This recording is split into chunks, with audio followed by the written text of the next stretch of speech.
Ya ha entrado, ahora usted va a sufrir mucho. Dios le bendiga. Pero ¿saben ustedes qué es lo que Pablo decía? ¿Han leído los Hechos? Que tenemos que entrar al reino de Dios muchas tribulaciones. La realidad de la iglesia no es tal como la ha pintado el hombre.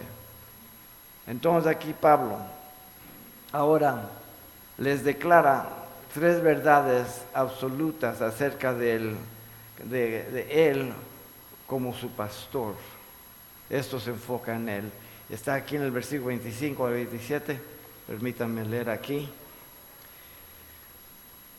Dice, y ahora, he aquí yo sé que ninguno de vosotros, de todos vosotros, entre quienes he pasado predicando el reino de Dios, verá más mi rostro.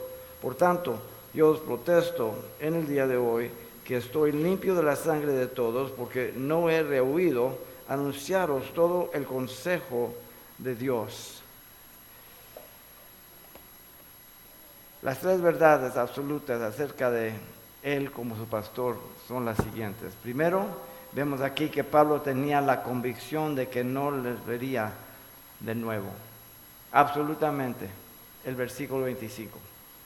Segundo, nos dice que Pablo había sido fiel al advertirles acerca del pecado y el juicio, el versículo 26. Y tercero, Pablo había sido fiel al declararles toda la palabra de Dios, el versículo 27. Empecemos aquí, el versículo 25, Pablo tenía la convicción de que no les verá de nuevo. Escuchen otra vez. Y ahora he aquí, yo sé que ninguno de todos vosotros, entre quienes he pasado predicando el reino de Dios, verá más mi rostro. Pablo había llegado a Éfeso finalizando su segundo viaje misionero, como ustedes saben. Había navegado a Siria con Priscila y Aquila en el mismo tiempo en que hizo un voto de Cesarea en Hechos 18:18. Llegó a Éfeso y dejando Priscila y Aquila allí, entró a la sinagoga y habló con los judíos en ese capítulo 18, el versículo 19. Le pidieron que se quedara más tiempo, pero no se negó declarando que tenía que estar en Jerusalén para la fiesta porque y volvería otra vez si sería la voluntad de Dios, les dijo. Entonces toda la vida de Pablo era así, si es la voluntad de Dios. Algunas veces sabemos claramente lo que Dios quiere que hagamos, otras veces no estamos seguros, estamos orando, dependiendo, esperando que Él nos guíe y nos dirige, porque queremos hacer su voluntad. La ley requería que todos los hombres judíos de más de 20 años fueran a Jerusalén 3 veces al año, como ustedes saben. La Pascua, Pentecostés y la fiesta de tabernáculos. Ahorita este mes es el mes santo de los judíos y ahorita están siendo atacados por todos los islam. Porque el mes santo empieza en el 1 y luego el 10 y luego el 15 al 22. Hay 3 fiestas allí. Ahora, volvió en su tercer viaje misionero y se quedó por 3 años. Y esto lo pueden encontrar en los Hechos, el capítulo 19, verso 1 y el 20, 31, que da la cantidad de años allí. Por 3 meses fue a la sinagoga discutiendo y audazmente, razonando y persuadiendo acerca del reino de Dios, nos dice los Hechos 19:8. Pablo era un hombre increíble y mencioné el otro día aquí que Pablo predicaba a Cristo del Antiguo Testamento, no tenía un Nuevo Testamento, no existía, pero del Antiguo Testamento. Pero cuando algunos se endurecieron, nos dicen, no creyeron, empezaron a hablar mal del camino de Dios. Es lo que se llamaba el cristiano, los del camino. Cristo y Dios es el camino, la verdad y la vida. La primera vez que fueron llamados cristianos fue en Antioquía, hacia el norte por Siria. Pero antes de eso les llamaban esos en el camino. el camino del Señor Jesucristo. Y debatieron allí diariamente, y en la escuela de Tirano nos dice Hechos 19:10. Ahora, tome en cuenta que Pablo había sido o había ido a predicar del reino de Dios, no de sí mismo, no de una organización, no de algo que él estaba empezando, pero del reino de Dios. La palabra predicar, cruzo, significa un heraldo, uno que es contratado por el rey o el estado para proclamar y declamar ciertos mensajes del rey o el gobierno. Y algo interesante de tal individuo es que el mensaje no era suyo, el mensaje era entregado a él. La autoridad no era de el heraldo, pero era dada a él para proclamarlo. Y la respuesta de la gente de esa proclamación, él no era responsable por ella. Entonces nosotros somos igual. Ese mensaje del reino de Dios, el evangelio, ha sido dado a nosotros, no es de nosotros. La autoridad para proclamar, declararla, predicarla, no es de nosotros. El Señor Cristo nos lo ha dado a nosotros. Y yo no soy responsable por cómo un hombre o una mujer va a responder. Cada persona tiene esa responsabilidad para decir, sí Señor, quiero ser salvo, estoy en acuerdo con ser pecador, como dices tú, o no, uno o el otro. Pero yo no soy responsable. Claro que el predicador está orando, su deseo es ver que gente se arrepienta, pero al fin y al cabo, cada persona hace esa decisión. Como he dicho muchas veces, cada persona tiene todo el derecho de ir al infierno, pero no tiene que ir. El Señor ha hecho toda la paga. Pero si usted está terco y necio y soberbio y orgulloso o orgullosa, va a ir al infierno. ¿Qué más le voy a decir? Pero no tiene que ir, porque Cristo murió por usted. Ahora, la frase reino de Dios se refiere a la persona, el plan y el propósito de Dios sobre el mundo para reinar en los corazones de los hombres y mujeres. El reino de Dios está entre nosotros, está en nosotros, está alrededor de nosotros. El reino de Dios, piénselo así, es como si está el sol, le llaman eclipso, se dice eclipso, un eclipso cuando pasa, el sol y la luna, y el reino de Dios cuando vino Cristo, ¡pum!, pegó. Y desde que se fue, hasta está viajando así, y cuando sea un eclipse, es cuando Cristo regresa. El reino de Dios ha llegado y está aquí, está aquí, está aquí. Cristo regresa, ¡pum!, está aquí de veras.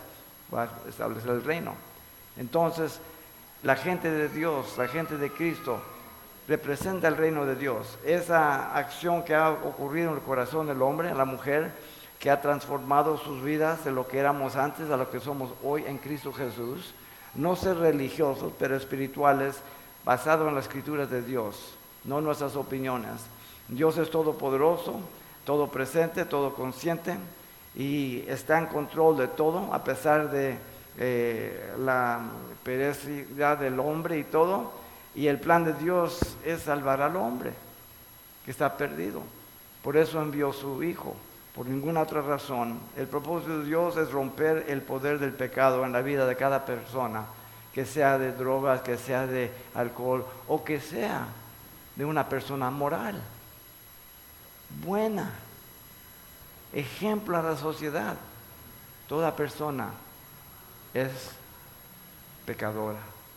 Toda persona es destituida de la gloria de Dios. Toda persona está bajo la ira de Dios. Es muy difícil para la gente aceptar esto. Pero cuando un niño nace, ¿sabe qué nace? Otro pecador. Bonitos, pero pecadores. La gente, algunas veces los papás dicen, yo no sé qué está con este escuincle, ¿qué se queja? Es su hijo. El problema es que es su hijo. Es igual que usted, pecador. Esa naturaleza se pasa al niño. Desde bebé. Ese bebé cuando está chillando a las 2 de la mañana y no te deja dormir como mamá, a él no le importa.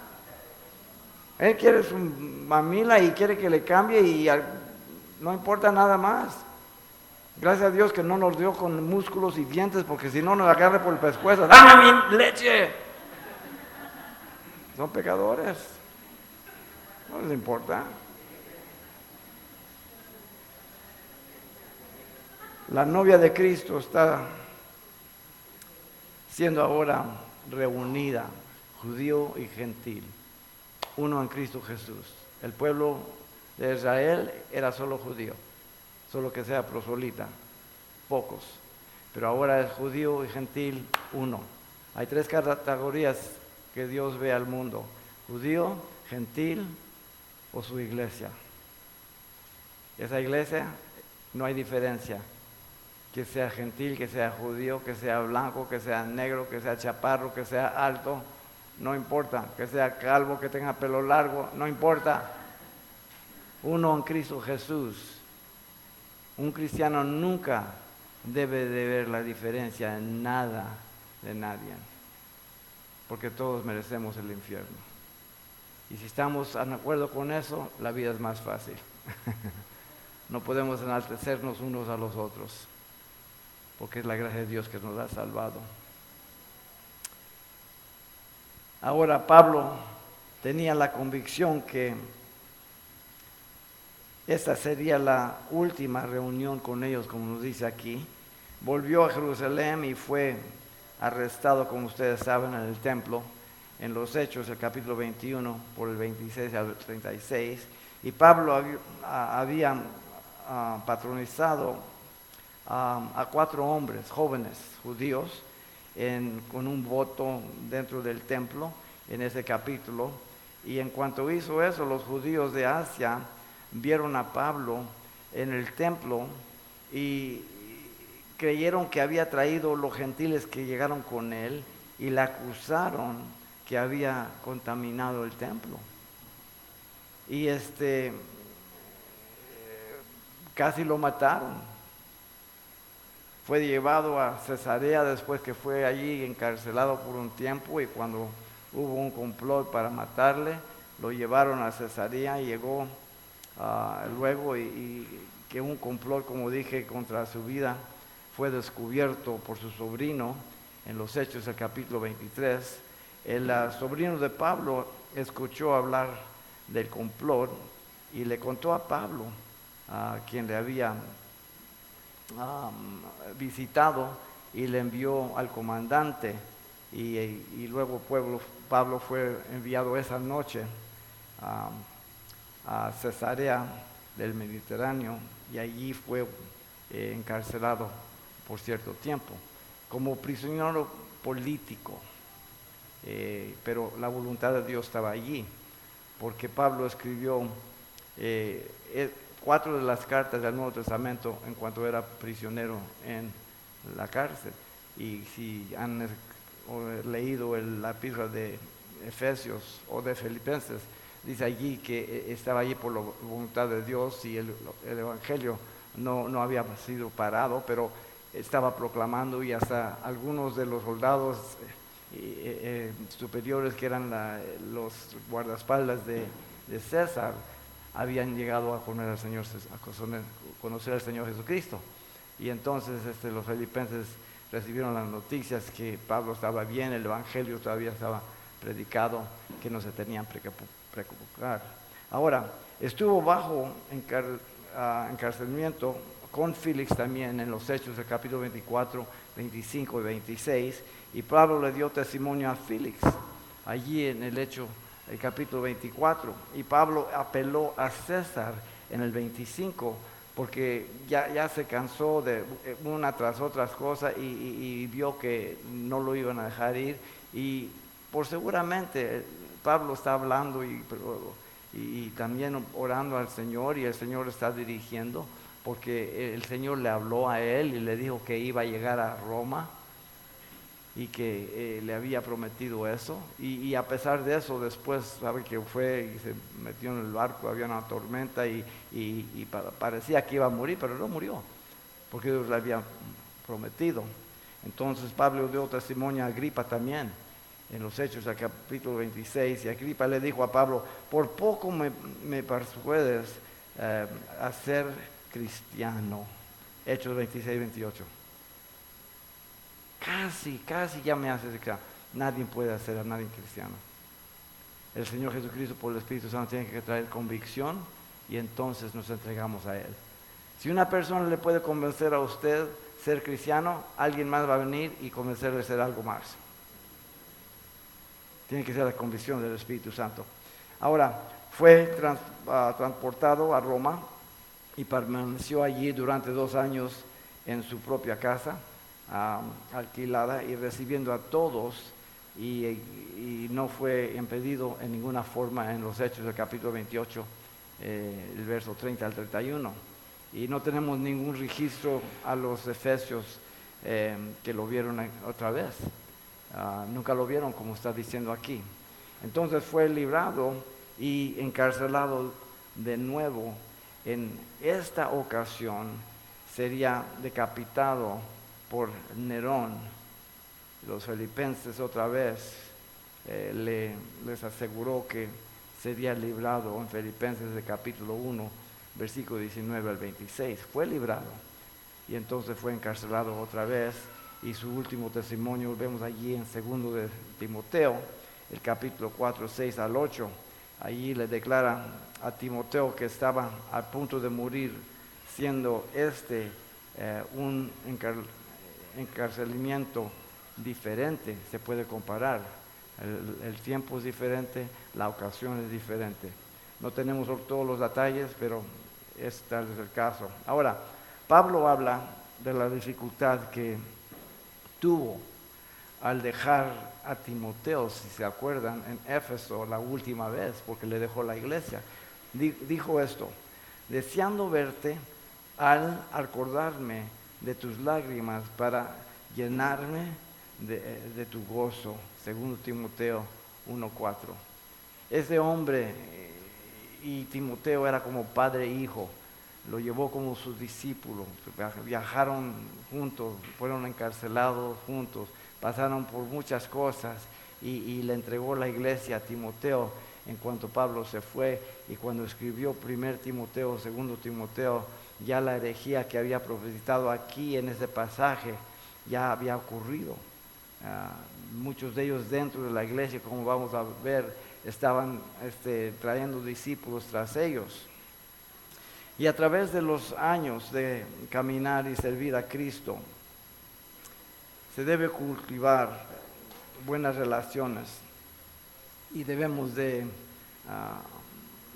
darle gran valor. Uno viene del mundo y tenemos nuestros amigos del mundo. Ahora somos cristianos y somos como día y noche. No los odiamos, no creemos que somos mejores, pero no puedo estar uno con los amigos del mundo como de antes. No tengo nada en común. Entonces Dios me trae a la iglesia y la familia de Dios y empiezo a tener amistad con otros. Y en cuanto pasamos por los años 2, 3, 4, 10, 20, 25, somos más que familia muchas veces. Y entonces no más desechamos relaciones así ahora como cristianos. Y nuestros hijos crecen juntos y en tiempos de emergencias nos amamos y oramos unos por otros, y hay algo que se necesita, uno está allí, el otro está allí, y es diferente. Y no sentimos que nos deben, no ayudamos, ok, me debes una. Es completamente diferente. Estas relaciones deben estar basadas en Cristo y no en personalidad, opiniones o predicaciones o lo que sea. Tiene que ser en una relación del amor de Cristo. Muchas veces si cristianos son carnales, entonces funcionan como el mundo y son atraídos por quién la persona es o qué pueden obtener y todo eso, y aunque han aceptado a Cristo, todavía están funcionando como antes. Por eso tenemos que poner la mente de Cristo, de que pensar de otros más altos que nosotros. Entonces, negándome a mí mismo y entregándome al amor de Dios para que lo que haga, lo haga bajo y a través del motivo del amor de Dios. El amor de Dios no ve nada para sí mismo. Juan 3:16. Dios nos amó de tal forma que entregó a su Hijo para morir para nosotros. Ese es el amor agape. El amor fileo es emocional, viene y va. El amor físico, sexual, eso también viene y va, si somos carnales. Por eso hay tantos divorcios, por eso hay tanta destrucción en las familias hoy en día. Porque nos tratamos como si somos cosas que podemos echar a un lado. Pero este amor es el amor de Dios. Llega un momento, muchas veces, que después de los años, quizás algunas veces en la iglesia, después de 10 años o 20 años o 15 años, alguien se tiene que ir, se muda, se va a otra ciudad o muere y todo. Y esas relaciones es un tiempo doloroso, porque hemos caminado todos los años juntos, ¿no? Entonces vemos el amor de Dios que nos ha dado uno por otros. Pablo aquí estaba completamente seguro de que ellos nunca lo iban a ver otra vez su rostro. Entonces, el tiempo que tenemos nosotros juntos debemos de apreciar y darle gracias a Dios que tenemos uno a otro. Solo vengo yo una vez al año por los últimos 17 años, pero cuando primero vine tenía cabello, estaba todo negro, ahora no. Y pasan los años. Y tenemos amistad con muchos de ustedes y oramos por ustedes allá en los Estados Unidos y sabemos que ustedes oran por nosotros y siempre es un gozo venir y verlos y todo. Y es algo que no se puede poner un precio en el mínimo. Y eso es porque Dios nos ha salvado. Es algo increíble. Tome en cuenta, segundo, que dice aquí en el versículo 26, que Pablo había sido fiel al advertirles acerca del pecado y el juicio. Escuchen lo que dice: por tanto, yo os protesto que en el día de hoy que estoy limpio de la sangre de todos. Pablo los tenía como testigos de su fieldad al ministerio ese mismo día. Por consiguiente, yo testigo, dice, si testifico aquí a ustedes este día. La palabra, por tanto, es la conclusión de todos los versos anteriores, del 17 al 21. Es la conclusión.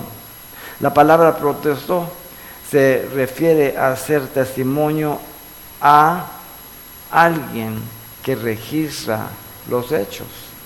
Entonces, ellos sabían, porque él estuvo con ellos 3 años y medio. Cualquiera de esos cuates podía decir, es un engaño, porque ellos estaban allí. Está diciendo aquí, yo doy testimonio acerca de lo que voy a decir, y no estoy mintiendo. Sirvió al Señor con toda humildad, dice el versículo 19, muchas lágrimas, pruebas por los judíos, no se guardó nada que fuera útil para ellos, sino les enseñó. Le testificó a los judíos y griegos, el versículo 21, sobre el arrepentimiento hacia Dios y la fe en Jesús. Entonces está dando un registro que ellos conocen de su fieldad hacia el ministerio que Cristo le llamó. Vino a Efeso y allí estableció la iglesia. Pero también Pablo aquí les declaraba que era inocente de la sangre de todos. Esto es muy importante. Estoy limpio de la sangre de todos. La imagen está en el Antiguo Testamento, en el libro de Ezequiel, el capítulo 3, versículo 16 hasta el 21. Ezequiel fue llamado, como ustedes saben, por Dios para ser vigilante de la casa de Israel, para advertirles de su pecado y del juicio que venía. Dios nunca envía juicio sin antes advertir a su pueblo. Nunca, Amos 3:7 dice que Dios nunca trae juicio antes que advierte a su pueblo. Vemos los días de Noé, advirtió por 120 años. La torre de Babel también advirtió. Sodoma y Gomorra, y podemos seguir. Siempre. Dios advirtió a Adán, a Noé, Sodoma y Gomorra. El mundo entero hoy, Dios ha advertido, vengo a juzgar el mundo. El mundo dice, ¿qué cuento es ese? ¿Usted lo cree? Y creen que estamos locos. Pero Cristo viene. Ahorita mismo Rusia está bombardeando allí en Siria.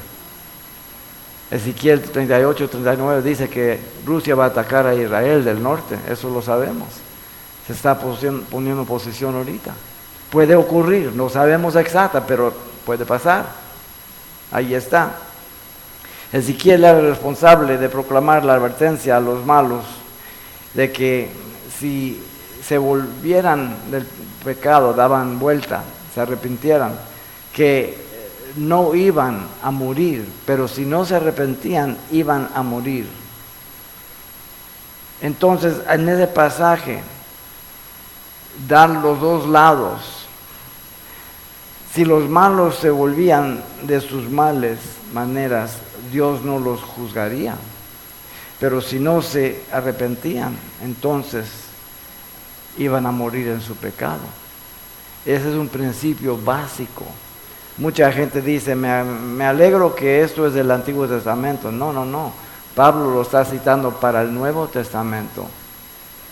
Lo que está diciendo esto, yo nunca prediqué sin advertir si había pecadores que se arrepintieran de su pecado. Yo tengo una responsabilidad de proclamar que toda persona que no conoce a Cristo debe de arrepentirse y que la forma por cual ellos pueden arrepentirse ha sido entregada a ellos en la muerte y la resurrección del Señor Jesucristo. Yo soy inocente de la sangre de todo hombre. Yo soy el heraldo que proclama, no soy responsable por cómo responde, pero yo debo de proclamarla. Ezequiel debía hacer lo mismo con los buenos, o Dios demandaría su sangre de su mano también, en Ezequiel versículo 20-21. Entonces, si el bueno regresaría a su pecado, moría en su pecado. Si el pecador se arrepentía de su pecado, iba a vivir eternamente. No, esto nunca cambia.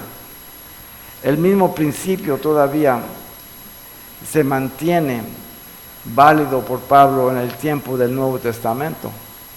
Todos los que habitaban en Asia oyeron la palabra del Señor Jesucristo, judíos y griegos, nos dice Hechos 19:10. Todos los efesios sabían que Pablo había persuadido y convertido a muchas personas del culto idólatra de Diana en los Hechos 19:26. Pablo predicó, muchos se arrepintieron, algunos no, pero ellos hacen esa decisión. Ahora tome en cuenta que el juicio que caerá en el hombre viene de Dios y no del hombre. Muy importante. El pecado es primero a Dios y luego contra el hombre. El Salmos 51:4 nos dice eso. Siempre el pecado es contra Dios primero, luego con otros o contra otros.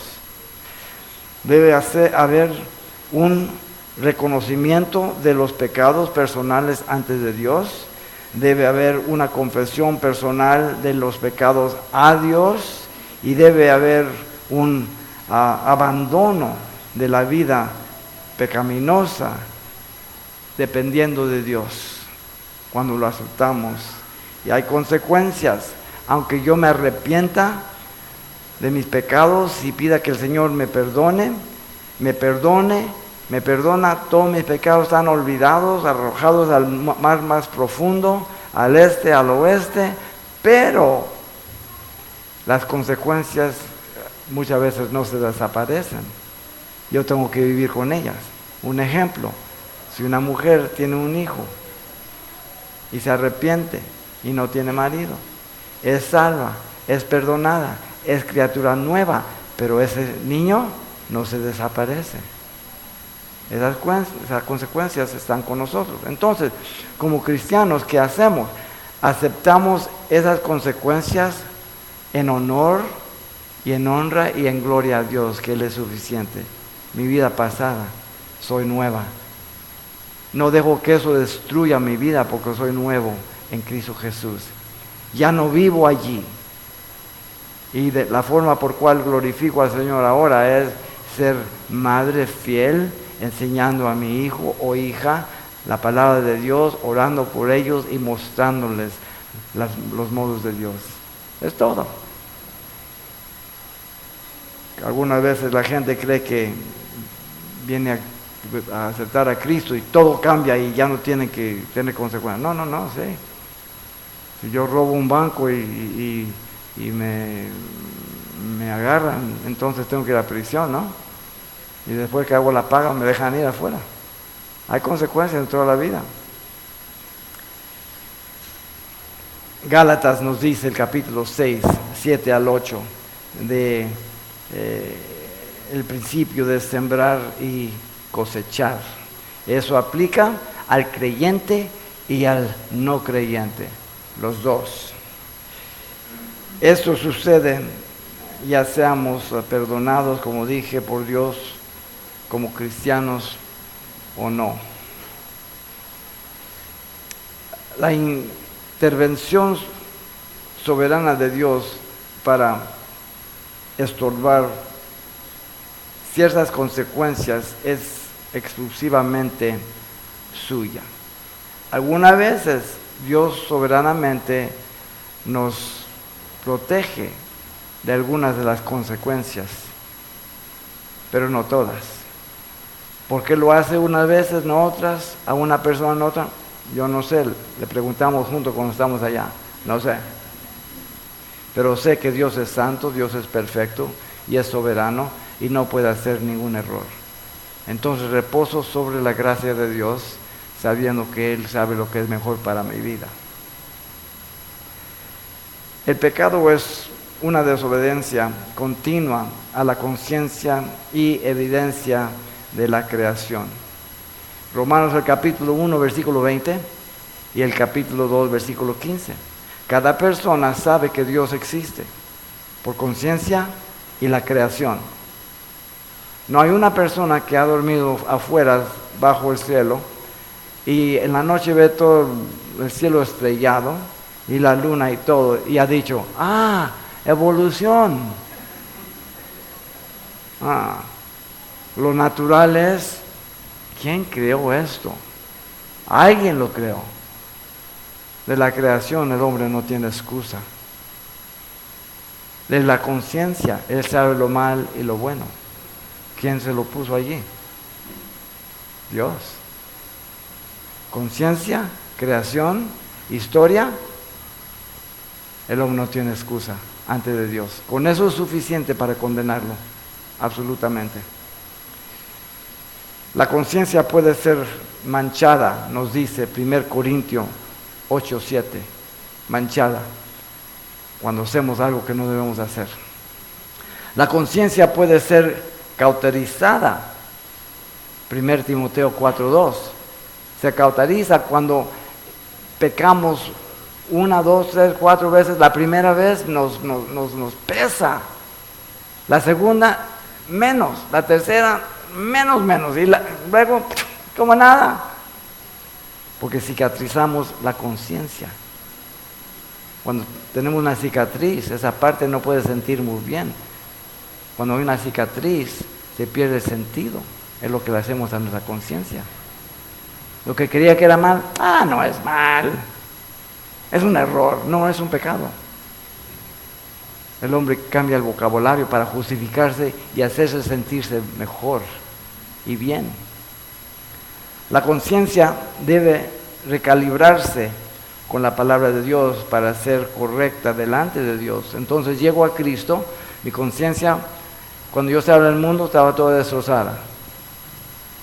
Sabía lo malo y lo bueno, pero no me importaba. Entonces llegué a Cristo y ahora empiezo a leer, a estudiar y empiezo a recalibrar mi conciencia según y conforme a la palabra. Ahora es exacta. Yo sé lo que debo hacer, lo que no debo hacer. Yo sé lo que agrada a Dios y lo que le pesa a Dios. No hay excusa como cristiano ya. Yo no puedo decir, no sé. Tengo la palabra de Dios. Muy importante.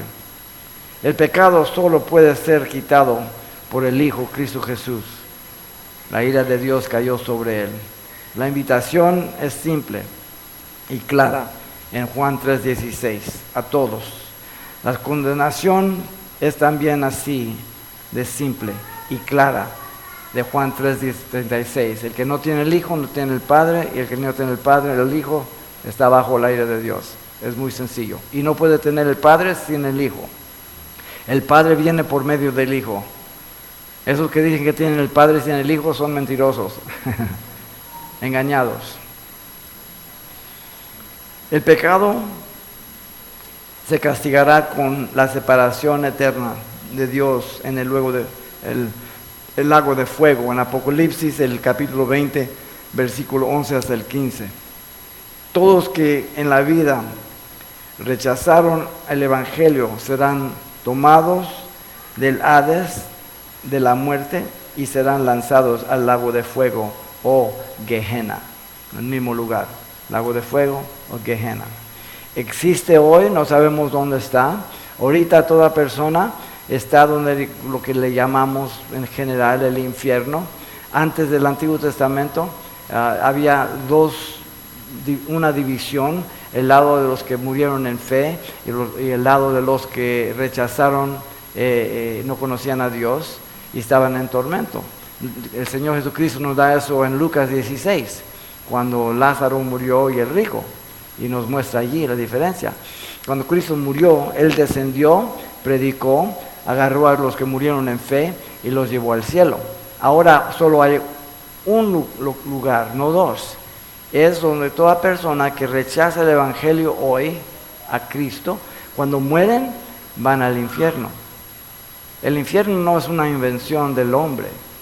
Dios dice, Cristo habló más del infierno que el cielo, porque no quiere que nadie vaya allí. Entonces, cuando esos son arrojados al lago de fuego, son los que están en el infierno, son juzgados en el trono blanco. Y entonces las consecuencias, según y conforme su nivel de castigo, en el lago de fuego. Señores y señoras, si vamos a ser recompensados en los cielos como cristianos, diferentes niveles de recompensa, tiene que haber diferentes castigos y niveles de castigo, porque Dios es santo y es justo. Dios no va a castigar a un mentiroso como uno que mata a gente. Dios es justo, es santo, su juicio perfecto. Nunca le va a preguntar a usted, ¿qué crees que debo hacer? Nunca.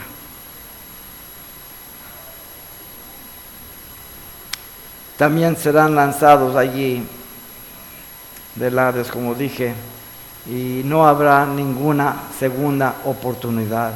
La persona que le prometa a usted que hay una segunda oportunidad después de la muerte es un engañador, un lobo. Esa oportunidad es solo durante que estamos vivos. Cuando una persona muere sin Cristo Jesús, está separada eternamente de Dios. Es bien claro eso. Eso no lo decimos con ningún gozo, no lo decimos con algún contentimiento ni nada, lo decimos con un corazón quebrantado. Por eso predicamos, por eso vivimos, para que no padezcan de esa forma. Noé fue predicador fiel del juicio que venía por 120 años. Ahora, el Señor sabía que nadie iba a arrepentirse, pero esperó 120 años. ¿Para qué? Para que el hombre nunca pueda acusarle que no tiene paciencia con el hombre. Si yo fuera Dios, los hubiera quemado el primer día, sabiendo que no se van a arrepentir, pero gracias a Dios que yo no soy Dios. Dios es paciente. No tenemos que ir muy allá, nada más vea su vida. ¿Qué paciente Dios ha sido con usted? Terminamos la conversación. Necesario.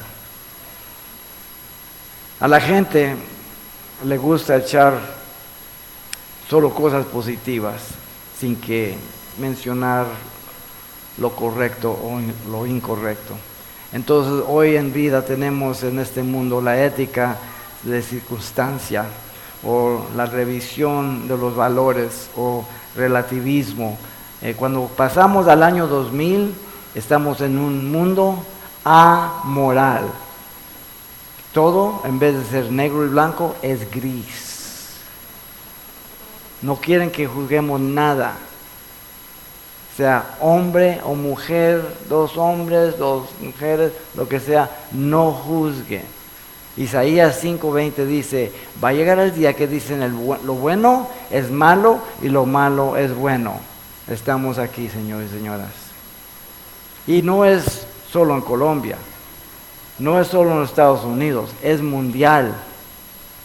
El problema es mundial, no nacional, no regional. Es mundial. Antes yo predicaba de los últimos días, en los 70, los 80, los 90, cuando entramos a los 2000, ahora lo estamos viviendo. Estamos en ellos, absolutamente. Colosenses 2:8 dice, mirad que nadie os engañe por medio de la filosofía, fileo, amor, Sofía, sabiduría, la sabiduría del hombre, y huecos sutiles, según las tradiciones de los hombres, conforme a los rudimentos del mundo y no según Cristo. Colosenses 2:8, increíble escritura.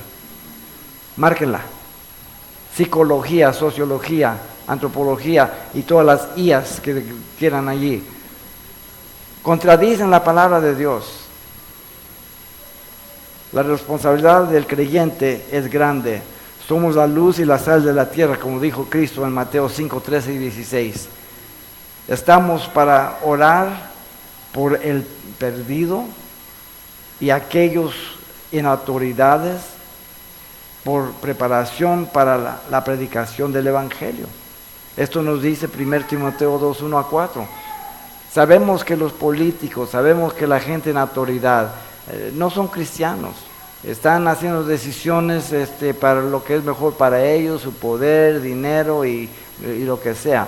Entonces debemos de orar y Dios nos manda a orar por ellos, quizás algunos sean salvos y para que Dios maneje las cosas, nos dice eso y dependemos del Señor. Somos embajadores de Cristo, implorándoles que se reconcilien con Cristo, conociendo el temor del Señor, nos dice 2 Corintios 5:11 y 20. Sabiendo el temor del Señor, sabiendo que si una persona muere sin Cristo Jesús, que la ira de Dios va a ser derramada sobre ellos. Ese es motivo suficiente para que predicamos el Evangelio en toda oportunidad que nos da Dios. Porque alguien estaba orando por usted, alguien le presentó a usted el Evangelio y aquí está usted salvo o salva por la gracia de Dios. Yo sé que yo merezco el infierno, yo sé que yo no merezco la gracia de Dios y por la gracia de Dios, Dios me salvó. Entonces yo soy un deudor a Dios, su amor hacia mí. Entonces, el que no está bajo la sangre de Cristo está bajo la ira de Dios. Juan 3:36. Pablo estaba completamente seguro que había sido fiel al advertirles acerca del pecado y el juicio. Entonces usted y yo tenemos que hacer eso. Para que una persona aprecie lo que Dios ha hecho para ella, yo tengo que decirle del infierno. Yo tengo que advertirle que está bajo la ira de Dios. Y entonces decirle que Cristo murió por ellos para que ellos puedan venir por la gracia de Dios. Un quinto tiene dos caras, no una. El amor de Dios y la ira de Dios son una. Si no hay la gracia, arrepentimiento, hay ira. Cuando hay arrepentimiento, esa ira se vuelve en amor. Dios quiere hacer todo por usted y por mí, pero no lo puede hacer porque el pecado le impide. Es un Dios santo. Cuando ese pecado es quitado, entonces puede bendecirme, puede hacer cosas por mí, porque soy su hijo ahora, por la gracia. Y mantenemos esa relación. Ahora, observen aquí el tercer punto, en el versículo 27. Pablo había sido fiel al declararles todo, a toda la palabra de Dios. El versículo 27 dice, porque no he rehuido anunciaros todo el consejo de Dios. La palabra, Pablo no había evitado declararles toda la palabra de Dios a los efesios. Usa aquí la palabra que quiere decir evitar, detener, ocultar, agachar o encoger. Pero la dio gratuitamente, se la entregó, se la vació sobre ellos, la palabra de Dios, porque es poderosa, es la única cosa que nos puede mantener, desarrollar, crecer y madurar. La misma palabra se usa en el verso 20 de este capítulo. Les proclamó todo lo que era útil para sus vidas. Pablo era sensible a la necesidad individual cuando aparecía. Pablo estaba en todo momento listo para servir a aquellos dados a él por Dios. Un pastor educa a la gente que viene a la iglesia, pero la iglesia son las ovejas de Dios, no del pastor. El pastor es oveja también, que pertenece a Dios. Pero el pastor tiene más responsabilidad porque él tiene que atender, sobreviver, educar y proteger a las ovejas de Dios. Entonces tiene más consecuencias con Dios que un cristiano que se sienta simplemente en el púlpito o en la silla o lo que sea. Y Dios hace la diferencia, pero no es mejor que cualquier otra persona, es igual, pero tiene más responsabilidad. Proclamó la palabra públicamente, en el versículo 20 nos dice, en la sinagoga, en las escuelas de Tirano, proclamó la palabra de casa a casa, nos dice también en el versículo 20, en las casas de aquellos que eran la iglesia y en las casas de aquellos que tenían preguntas sobre el Evangelio. Uno de los tiempos que creo que es más importante que nada cuando venimos es cuando nos sentamos con ustedes y hablamos, conversamos con los pastores y con ustedes, vamos a comer y hablamos. Es lo que yo creo que Pablo hizo. Muchos hacen su conferencia y llegan en su carroza bien grande y todo y se bajan y luego ya hablan y pum, se van y están en los mejores hoteles y esto y piden dinero y todo. Pablo no era así. Pablo iba con la gente, estaba con la gente, hablaba con la gente, tenían preguntas, respondía a la gente. Es todo. Es lo más rico que tenemos nosotros. Que podemos venir, estar y ver como lo que Dios está haciendo en sus vidas, orar por ustedes y exhortarles y orar con ustedes, reír con ustedes. Porque somos igual. Es importante.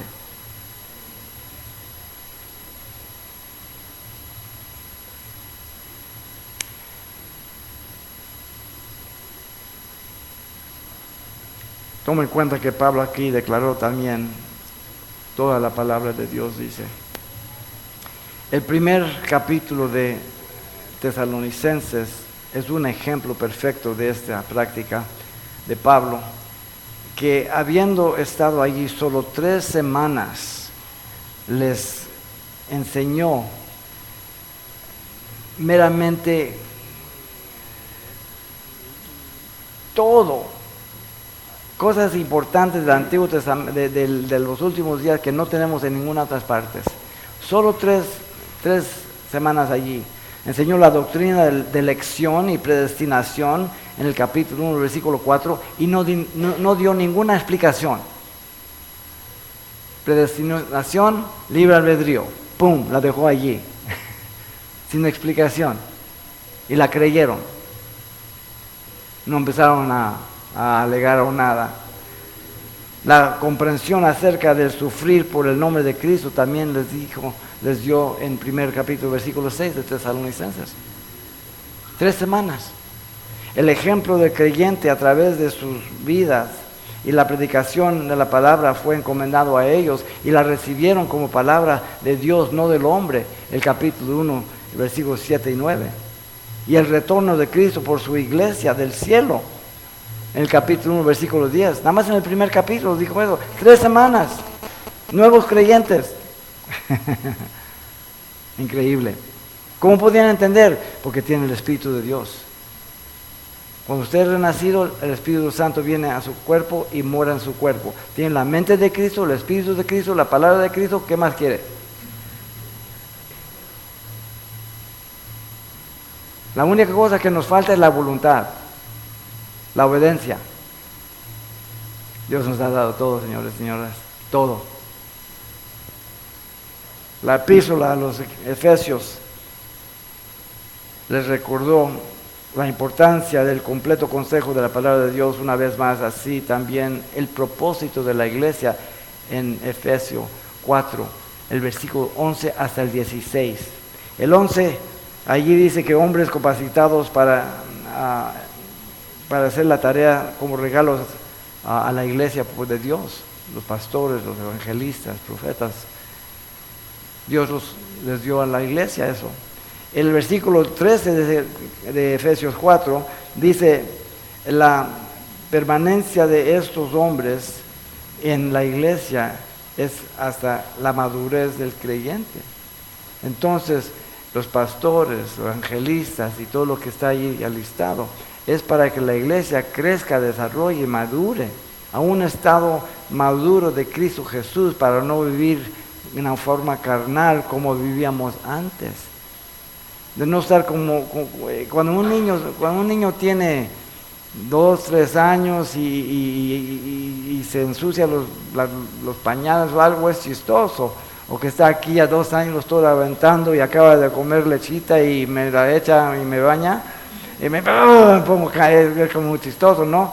Pero si mi hijo tiene 18 y lo agarro así, me devuelve, le voy a pegar. Es diferente, ¿no? Y muchos cristianos son así. Tienen 18, 20 años y todavía están gateando. Están con su mamila. Están rezongando y canjándose. No maduran. ¿Por qué? Porque son carnales. Quieren culpar a otros siempre. Todo lo que yo he hecho en mi vida es mi culpa. Yo soy culpable por todo lo que yo he hecho, no alguien más. Yo soy el culpable. La psicología tuerce todo, culpa a otro siempre. Porque el hombre es bueno, ¿no? Bueno para nada, menos pecar. La razón del por qué este hombre ya y la tarea son muchas, nos muestra allí. Para llegar a un estado adulto, presente, cada persona haciendo lo que tiene que hacer como parte del cuerpo, el motivo es el amor de Cristo Jesús. Si yo estoy aquí simplemente para que ustedes digan, oh, qué profesor, oh, qué hombre, no voy a tener ninguna recompensa. Pero yo soy aquí porque amo a Cristo, y amo a ustedes, entonces quizás Dios me dé algo. Dios no está impresionado por lo que hago y cuánto hago. Él observa por qué lo hago y cómo lo hago. Es lo más importante. Y ustedes son padres, saben lo que estoy hablando. Se dice a su hijo, saca la basura, hijo. Ahorita no, saca la basura. Sacó la basura. El próximo día, hijo, saca la basura. Sí, papi, pum. ¿Cuál es mejor? La basura se puede sacar los días. ¿Cuál le gustó más?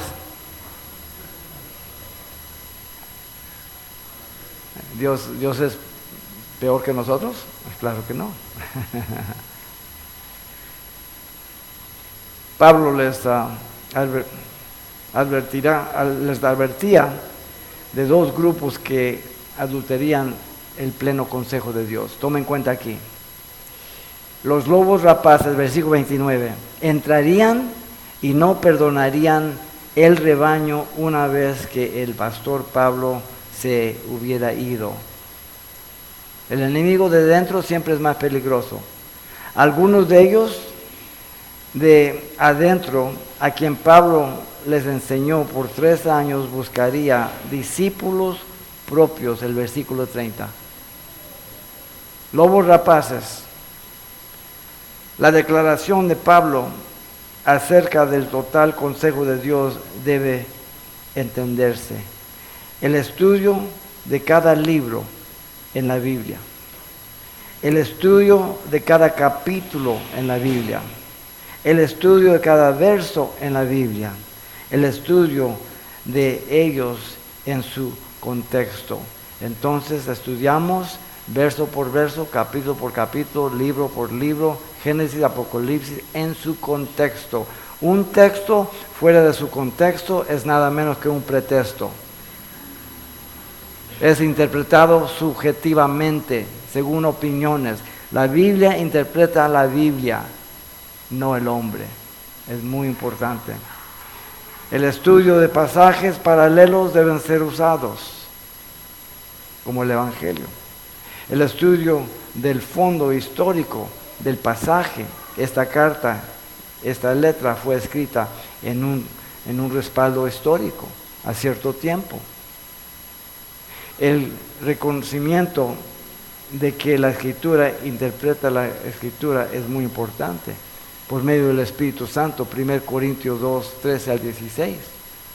El Espíritu Santo prende la luz, nos ilumina para poder entender la palabra de Dios. Y la Biblia es la palabra de Dios y no palabras de los hombres. 1 Tesalonicenses 2:13 nos dice. Entonces, esta es la palabra de Dios. Esa es la revelación de Dios. Si Dios no nos hubiera dicho cómo creó el mundo, es pura opinión. Yo no sé cómo lo hizo, pero me lo registró en Génesis. Dijo, creó de nada. Nada más lo habló, ¡pum! Todopoderoso. Está registrado. La palabra de Dios. La palabra de Dios es todo lo que una persona necesita para ser un hombre o mujer de Dios. Segundo Timoteo, el capítulo 3, 16 al 17. Escuchen lo que dice. Toda la escritura es inspirada por Dios y útil para enseñar, para redarguir, para corregir, para instruir en justicia, a fin de que el hombre de Dios sea perfecto, maduro, enteramente preparado para toda obra o toda buena obra. Entonces, esta palabra, esta Biblia, si usted quiere ser un cristiano, una cristiana, esto es todo lo que usted tiene que estudiar. ¿Quiere ser un doctor? Vaya a la Universidad de Medicina. ¿Quiere ser un abogado? Vaya a estudiar leyes. Pero usted quiere ser cristiano o cristiana, esto es todo lo que necesita, nada más. La palabra de Dios aquí contiene todo lo necesario, toda la instrucción, toda la sabiduría de Dios. Aquí dice toda la escritura, y claro que está hablando de Génesis y Apocalipsis, porque ya el Nuevo Testamento está completo. La Biblia es la palabra inspirada. y infalible e inerrante de Dios. Segundo Pedro 1, 19 al 21. Escuchen lo que dice. Tenemos también la palabra profética más segura, a la cual hacéis bien en estar atentos como a una antorcha que alumbra en lugares oscuros, hasta que el día esclarezca y el lucero de la mañana salga en vuestros corazones, entendiendo primero esto, que ninguna profecía de la Escritura es de interpretación privada. Esa translación es mal, ¿okay? Debe decir el impulso original. Entonces, lo que indica esto es que estos hombres que hablaron en el Antiguo Testamento, tanto como el Nuevo Testamento, cuando hablaron bajo inspiración, que el Espíritu Santo los cargó y hablaron sin error y registraron la palabra sin error. Pero cuando no fueron usados para la palabra, eran hombres y mujeres como usted y como yo. Pero Dios les dio esa habilidad para que lo que tenemos aquí nosotros es la palabra de Dios que no tiene error. ¿Por qué digo esto es una tópica muy urgente? Porque hoy en día muchas iglesias no creen que la palabra de Dios es sin error. Dicen que la Biblia tiene muchos errores. Aléjese de tal persona. Los seminarios, aléjese de ellos. Liberales, completamente. Esta es la palabra de Dios completamente. Y no necesitamos nada más y nada menos. Cada vez que leo la palabra me trae conforte, me guía, me trae convicción, me reprueba, me da sabiduría. Y la he leído. Trato de leerla una vez al año, nada más para leerla. La hago en español, lo hago en inglés. Y el español es más cerca al griego que el inglés, porque el vocabulario del español es más grande que el del inglés. Pero el griego es mucho más grande que el español. La Biblia fue escrita en griego, no en español, no en inglés, no en chino, pero en griego, muy exacto. Y cuando estudiamos la palabra y vemos los tensos, la gramática y todo, no se puede equivocar lo que están diciendo. Es exacto, exacto.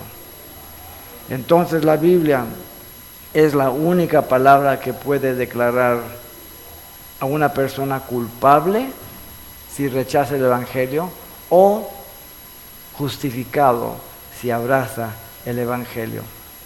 Escuchen a Hechos 4:12, porque la palabra de Dios es viva y Hebreos 4:12, porque la palabra de Dios es viva y eficaz y más cortante que toda espada de dos filos, y penetra hasta el partir del alma, el espíritu, las coyunturas y los tuétanos, y discierne los pensamientos y las intenciones del corazón.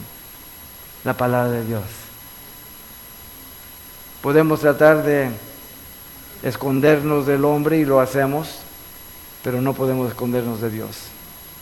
Y cuando estamos en pecado, no estamos cómodos. Estamos muy molestos, porque ese pecado impide mi relación con Dios. El Salmo 66, 18 dice, si yo tengo pecado en mi vida, Dios no me oye. 1 de Juan 2:1, tengo que confesarlo.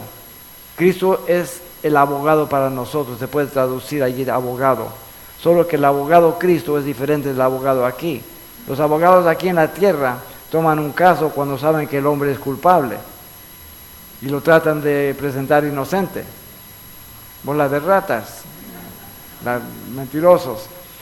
Cristo es un abogado que solo toma casos, escuchen, solo toma casos culpables. Si yo digo yo soy culpable, perdóname, me puede perdonar y me perdona. Si yo digo, bueno, no creo que es pecado, ni me oye. No toma mi caso. Él me presenta como lo soy, culpable. Confesando, me perdona. Él hace las leyes, no yo. Entonces, como cristianos, mantenemos nuestra relación confesando cuando fracasamos, pero ya no vivimos allí. No es la forma de vivir, la costumbre como antes. Debe de haber un día donde usted puede ver negro y blanco. Claramente una diferencia.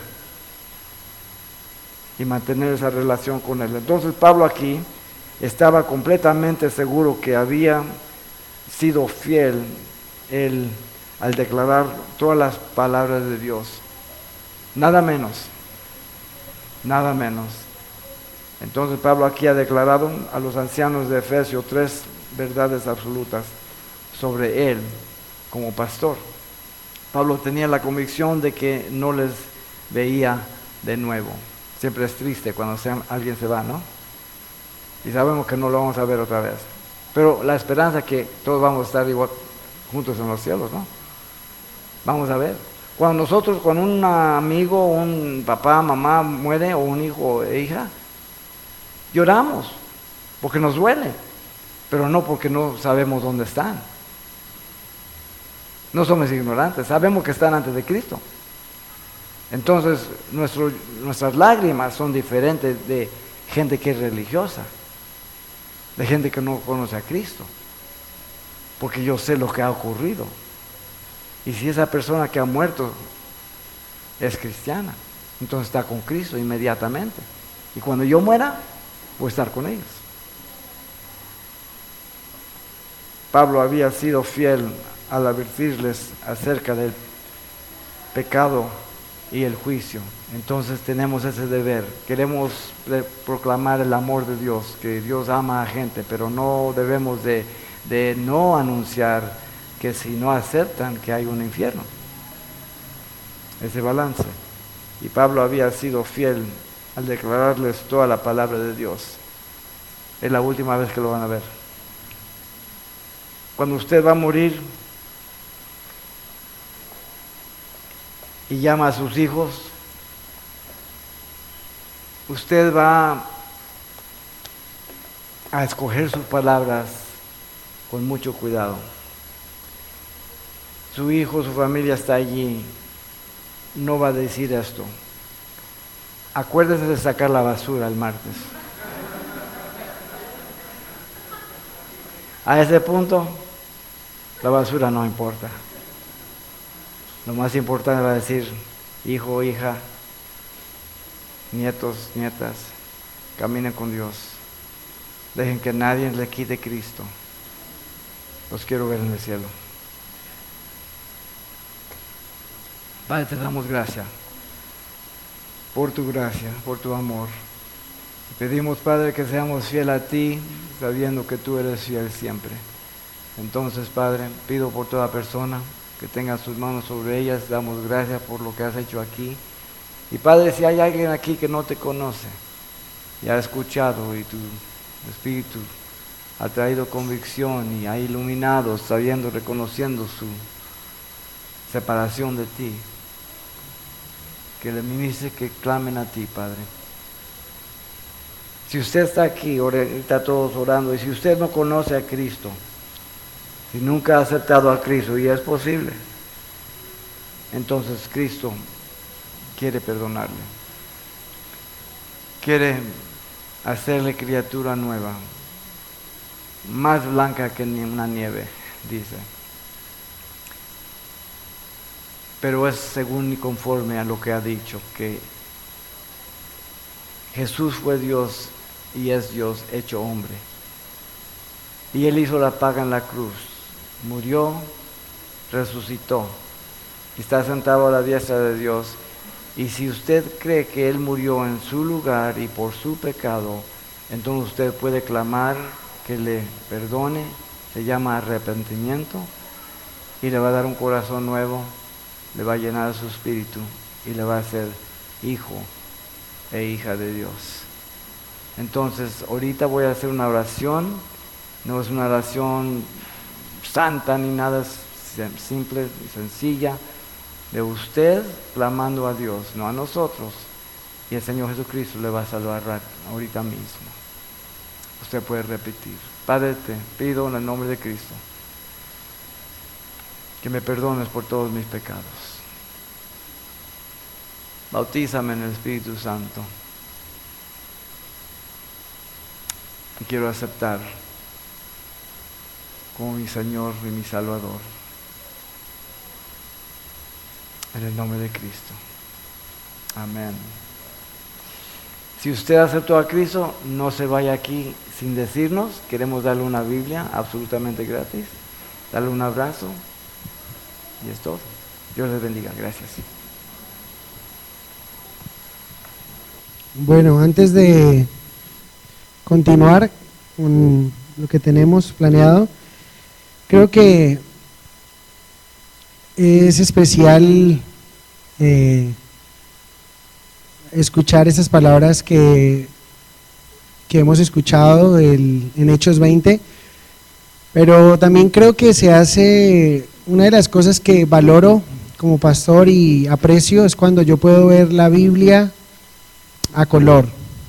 No sé si pueden entenderme lo que estoy diciendo en este momento, pero yo veo una figura aquí que se parece mucho a lo que estamos viviendo.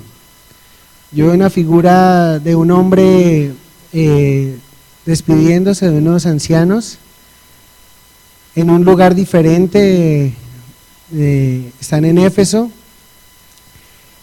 han venido de otros lugares y creo que es lo que estamos viendo. O sea, yo creo que no es coincidencia, sino diosidencia de ver cómo Dios mueve a Lucho para hacernos esta invitación, tanto ustedes como servidores allí en Cali y los servidores acá en Jamundí, pero igual miembros de un solo cuerpo. Y esas sentidas palabras que Pablo da, ¿sí?, despidiéndose, no sé si notan que al final él los encomienda a la palabra de Dios y a Dios, a su palabra, y dice: ni plata, ni oro, ni vestido de nadie he codiciado. Yo creo que se asemeja mucho a lo que hemos visto también en el ejemplo de Javier para nosotros como hombre de Dios también. Y dice: antes vosotros sabéis que para lo que me ha sido necesario a mí y a los que están conmigo, estas manos me han servido. En todo os he enseñado que trabajando así se debe ayudar a los necesitados. Pero dice: cuando hubo dicho estas cosas, se puso de rodillas y oró con todos ellos. Entonces hubo un gran llanto de todos, y echándose al cuello de Pablo le besaban, doliéndose en gran manera por la palabra que dijo de que no verían más su rostro, y le acompañaron al barco. O sea, es un hombre que se está despidiendo. La gente que está escuchando es gente que le ama, y puedo ver también cómo el Señor nos ha llevado a este lugar, nos ha puesto en este momento, y me gustaría también que tuviéramos un tiempo para orar por el pastor Javier. Creo que es un hombre que ustedes saben, ¿no? No adoramos hombres. Todos los que estamos aquí estamos en casa porque somos servidores, saben de qué estamos hablando. No hablamos de adorar hombres, pero hablamos de honrar a estos hombres que Dios ha usado para bendecirnos. Y me gustaría que me acompañaran un momento a Hebreos 13, del 1 al 8. Y creo que sería una linda forma de meditar. Creo que este momento para mí es un momento muy emotivo, muy especial, por lo que el Señor nos ha estado hablando esta semana a través de la vida del apóstol Pablo cuando se despidió, y usando también a Javier para bendecirnos en esta tarde. Entonces, si ustedes tienen ahí Hebreos 13, dice: permanezca el amor fraternal. Verso 1, no os olvidéis de la hospitalidad, porque por ella algunos sin saberlo hospedaron ángeles. Acordaos de los presos como si estuvieran presos juntamente con ellos, y de los maltratados como también vosotros mismos estáis en el cuerpo. Honroso sea en todos el matrimonio y el lecho sin mancilla, pero a los fornicarios y a los adúlteros los juzgará Dios.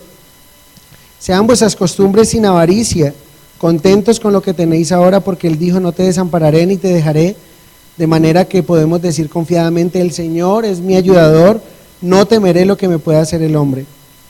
Y dice en el verso 7, acordaos de vuestros pastores, que os hablaron la palabra de Dios, considerad cuál haya sido el resultado de su conducta e imitad su fe. Y yo creo que este verso también salta a nosotros al tener a un hombre que ha estado viniendo durante ya largos 17 años y ha sido una bendición realmente. Y creo que sería lindo unirnos como servidores, como miembros del cuerpo del Señor, como de tantos años, año tras año, escuchar y estar allí y mostrándonos a través de su conducta, de su amor, de su fe, la palabra del Señor, unirnos para orar por Él. Y me gustaría que lo hiciéramos.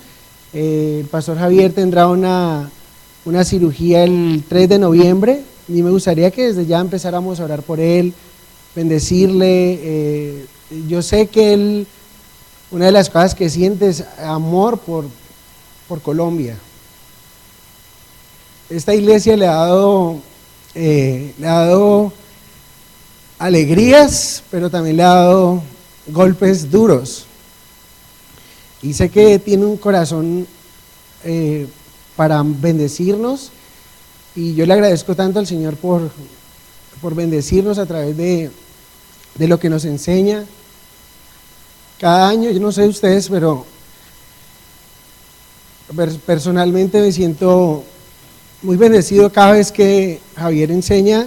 Quiero saber qué Dios tiene para mí ese año. Y siempre tiene unos apuntes, ustedes saben, muy, muy interesantes para animarnos.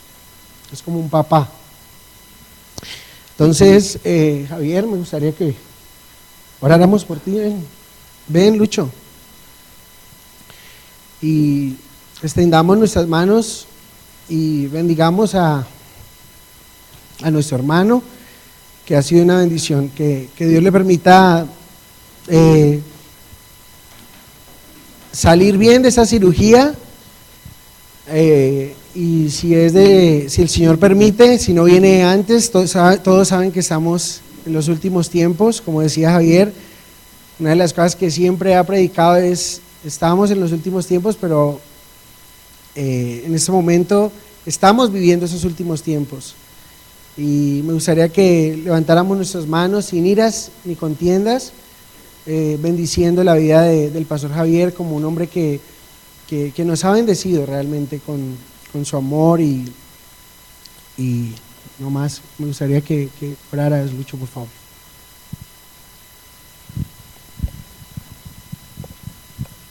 Padre, te damos gracias, Dios, en esta mañana, en esta tarde, Señor. Tú eres bueno, Dios, y Padre, la verdad nos sentimos honrados por ti, Señor, con la vida de Javier, Dios, y como decía Hernando ahora, Señor, es muy especial poder escuchar cómo nos hablas, nos animas a través de él, Señor, y cómo poder ver un ejemplo vivo, Dios, de aquella palabra tuya, Señor. Y en ese momento mi corazón tiene muchas palabras, Señor, y hay tantas que para agradecerte, Dios, solo, no sé, quiero decirte que gracias y por bendecirnos con la vida de Javier, Señor, con Mario, con Fernando, aquellos que tú has enviado, Dios, y queremos, Señor, exaltar tu nombre, Dios, y pedirte también por la vida de Javier, Dios, por su vida, por su corazón, por su mente, Señor, y sabemos que le has dado una madurez increíble, Señor, pero continuarás tu obra, Señor, hasta el último de sus días también, Señor. Y te rogamos, Dios, que sigas tú dándole esa sabiduría, Señor, para enseñar tu palabra, Dios, para seguir cuidando de su familia, Dios, de su iglesia, Señor. Y que cada día también podamos recibir, Señor, mientras tú permitas, Dios, que podamos compartir como hermanos, como siervos, lo que quieras hablarnos a través de él, Señor, y también transmitir a otros, Dios, lo que hemos aprendido, no solo por medio de la enseñanza y la instrucción, sino por medio de lo que hemos podido ver y palpar, Señor, a través de su vida, Dios, que ha sido tanto, Señor, que la verdad es increíble, Señor, lo que tú haces, Dios. Muchas gracias, Dios, y queremos también rogarte por su salud, Dios, esa operación que va a tener en su ojo, Señor, para que tú uses, Señor, esas manos que van a estar interviniendo ahí para hacer todo bien, Señor. Y si quieres hacer un milagro, Dios, sin necesidad de que vaya allá, gloria a ti, Señor. Es tu poder y lo puedes hacer, Padre amado. Queremos honrarte, Señor, y continuar, Señor, de tu mano, y te pedimos, Dios, que levantes de estos servidores también hombres como tu palabra y tu corazón lo desea, Señor, hombres fieles a ti que enseñen, instruyan, den ejemplo, Dios, de lo que tú dices ahí en las escrituras, Señor. Igualmente también mujeres de Dios, Señor, mujeres honestas, honradas, Señor, mujeres que sean temerosas de ti, Dios, en todo tiempo, en todo momento, dispuestas a instruir, Señor, a las que vienen ahí en camino creciendo, Señor. Te pido por el pastor Hernando también, Señor, para que tú unjas su vida, Señor, y cada día llene más su lámpara, Dios, con tu Espíritu Santo, para que él pueda caminar siempre fiel a ti, a tu palabra, Señor, lleno de tu Espíritu Santo, amando a su familia, dedicándole el tiempo de calidad que ellos necesitan, Señor, a su esposa, a sus hijos, instruyéndolos en tu palabra, pero también, Dios, guiando a esas personas que están aquí en Jamundí, que se están congregando ya a través de las Escrituras, Señor, como Pablo decía, limpio de la sangre de todos, Señor, también dando ejemplo y enseñando todo el consejo, Dios. También te pido por mi vida para que sigas haciendo tu obra, Señor. Gracias por la vida de Javier una vez más, Señor, por ese tiempo que podemos tener acá, por la vida de Fernando una vez más, Señor, en el nombre de Jesús, amén.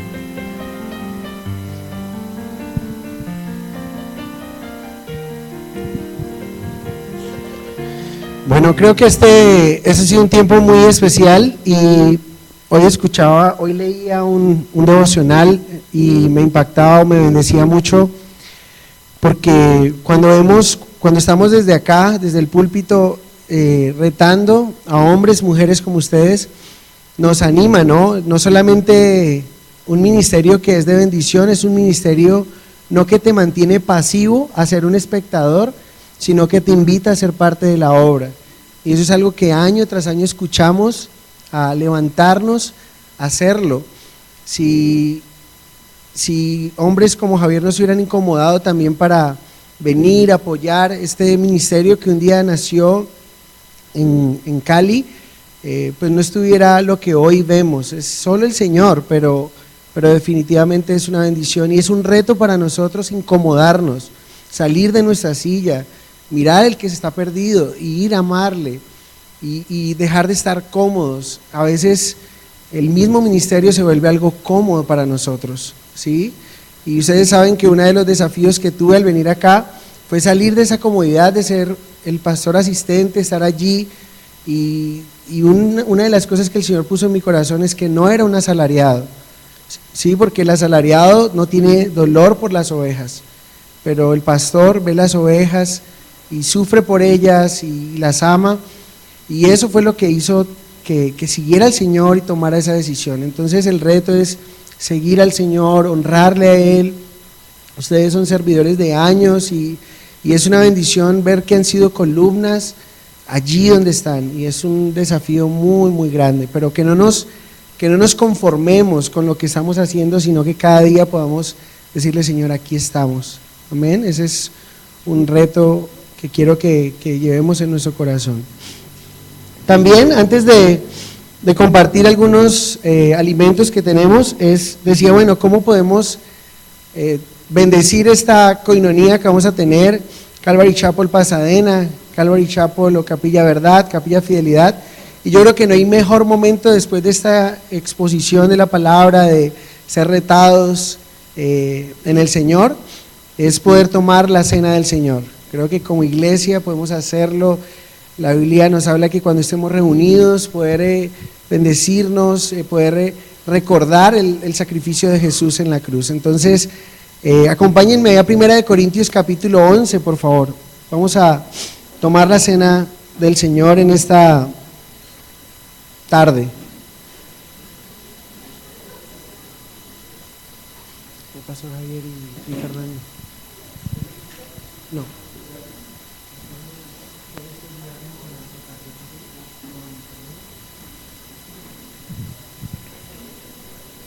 Bueno, Primera de Corintios, capítulo 11, versos 23, el apóstol Pablo dice ahí lo siguiente: porque yo recibí del Señor lo que también os he enseñado, que el Señor Jesús, la noche que fue entregado, tomó pan, y habiendo dado gracias lo partió y dijo: tomad, comed, esto es mi cuerpo, que por vosotros es partido. Haced esto en memoria de mí. Asimismo tomó también la copa después de haber cenado, diciendo: esta copa es el nuevo pacto en mi sangre. Haced esto todas las veces que la bebiereis en memoria de mí. Así pues, todas las veces que comiereis este pan y bebiereis esta copa, la muerte del Señor anunciáis hasta que Él venga. Entonces recuerden que siempre es algo que hacemos, decimos, estos dos elementos, ¿sí?, nos recuerdan el sacrificio de nuestro Señor Jesucristo, el precio tan alto que pagó por nuestra salvación. A Él le debemos todo, debemos amarle, honrarle, servirle y recordar lo que hizo en la cruz, y cómo se despojó, ¿sí?, se vació de su gloria, se hizo hombre como nosotros, fue a la cruz siendo inocente, tomó nuestros pecados y para justificarnos delante de Dios. Y estos dos elementos recuerdan